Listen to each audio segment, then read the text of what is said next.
Salut les gens, c'est Clément. Aujourd'hui, sujet un peu spécial, je vais vous parler de la location de montres. Il est vrai que la location de montres est un peu moins démocratisée que la location de voitures, et pourtant il existe bien des sociétés qui proposent ce service. D'ailleurs, parmi toutes ces entreprises, une m'a contacté dernièrement et m'a gentiment loué cette magnifique Rolex Oyster.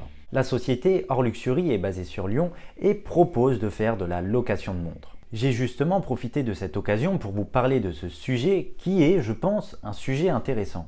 Pour info, je n'ai pas touché un seul centime de cette société afin de réaliser cette vidéo. L'avis que je vais vous donner est mon avis purement personnel. Il est vrai qu'avant de faire cette vidéo et de m'intéresser à ce sujet, j'étais quand même assez sceptique car pour moi, une montre, ça ne se loue pas. Après, en commençant à faire mes recherches et à avoir un avis, je dirais, un peu plus tranché sur le sujet, louer une montre peut avoir quand même des avantages. La première question qui m'est venue à l'esprit, c'est pourquoi loue-t-on une montre? Quelle est la finalité? Quel est le but? Ce que je pourrais dire, enfin je ne sais pas ce que vous en pensez vous, mais l'un des avantages que l'on pourrait donner à la location de montre, c'est de louer un modèle que l'on aimerait acheter dans un futur proche, ou même de louer un modèle qui je dirais est un peu plus compliqué à trouver en boutique et que l'on aimerait potentiellement acheter parce que certains le savent, mais certains modèles de certaines marques sont assez compliqués à trouver en boutique et c'est vrai que certaines personnes n'ont pas forcément la chance de pouvoir l'essayer. Certes, on peut l'essayer en boutique, mais ce n'est pas du tout la même chose que si on l'a au poignet durant quelques jours, une semaine, même voire un mois. Un autre point que je pourrais citer, ça serait pour un événement particulier, je pense notamment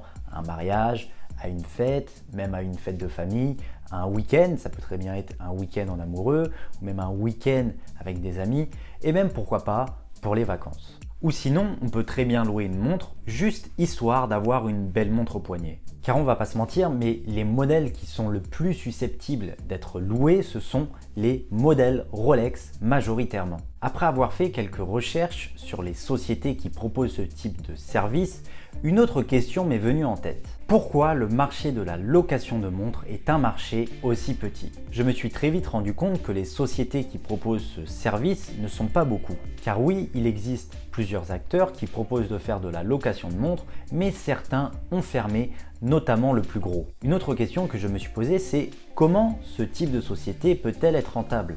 Surtout qu'une montre, c'est assez petit et c'est facilement volable. Mais il n'y a pas que le vol, après plusieurs locations, la montre vit et peut être un peu abîmée. Surtout que pour les montres en acier, les rayures sont assez visibles. Après m'être posé toutes ces questions, j'ai finalement trouvé des réponses. Avant de louer cette magnifique Rolex Oyster, on m'a demandé tout un tas de papiers et de justificatifs, notamment ma carte d'identité, recto verso, un justificatif de domicile et un relevé d'identité bancaire. Pourquoi on nous demande tous ces papiers? C'est justement en cas de vol, de perte ou d'endommagement de la pièce. Il se trouve que tous ces papiers sont vérifiés par une société spécialisée dans la vérification d'identité. J'ai reçu quelques jours plus tard la validation de mon compte et là j'étais apte à louer une montre. Après au niveau des prix, je sais que cela peut varier en fonction des modèles, notamment pour la société L'Or Luxury. Ils possèdent environ une dizaine de modèles, mais ils ont quand même des pièces sympathiques. On se retrouve sur mon Mac.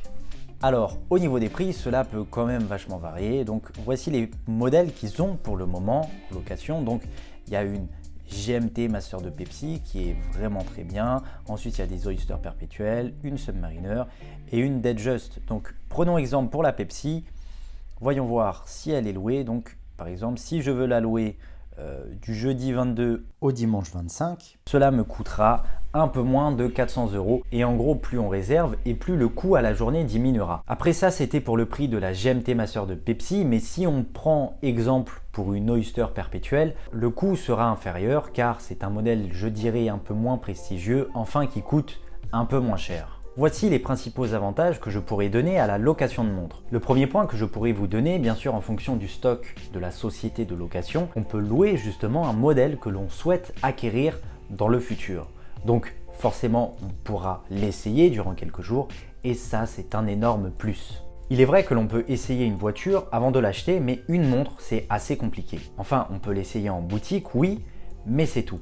Et encore, pour certaines, c'est assez compliqué. Pour le coup, ce genre d'entreprise est un véritable plus. J'ai porté cette Rolex Oyster durant quelques jours et j'ai été incroyablement surpris de son confort. Pour tout vous dire, ça m'a même donné envie d'en acheter une. Un autre point positif, c'est qu'on peut changer de montre assez régulièrement. Un jour, on peut louer une montre que l'on souhaite pour un événement particulier ou même pas forcément, et l'autre jour, on peut en prendre une autre. Il y a néanmoins quelques inconvénients à la location de montre. Il faut verser une caution allant jusqu'à 30% du prix de la montre, même si cette somme en soi n'est pas débitée sur notre compte. Après, il y a toujours le risque de perdre sa montre, de l'endommager ou même de se la faire voler. Et ça, vous l'avez bien compris, si jamais ça arrive, c'est à nos frais. Il faut faire attention à ça et quand on loue une montre, je pense qu'il est important de prendre ça en compte. Dites-moi dans les commentaires ce que vous pensez de la location de montre et seriez-vous capable de sauter le pas et de louer une montre si ce n'est pas déjà fait. Dites-moi tout ça, votre avis m'intéresse énormément. Je tiens à remercier la société Or Luxury de m'avoir loué cette montre. D'ailleurs, j'ai rencontré une partie de l'équipe et l'équipe est franchement très sympathique. J'ai été très satisfait de la location de la montre et moi qui étais sceptique au début, ça m'a donné envie de recommencer. Si jamais vous êtes intéressé, je vous mets le lien de ce site dans la description. J'ai trouvé que c'était un sujet intéressant, j'ai notamment profité de cette occasion pour vous parler de la location de montre. J'espère que cette vidéo vous a plu, n'hésitez pas à me suivre sur mon Instagram, je vous mets le lien dans la description et moi je vous dis à la prochaine, c'était Clément, ciao.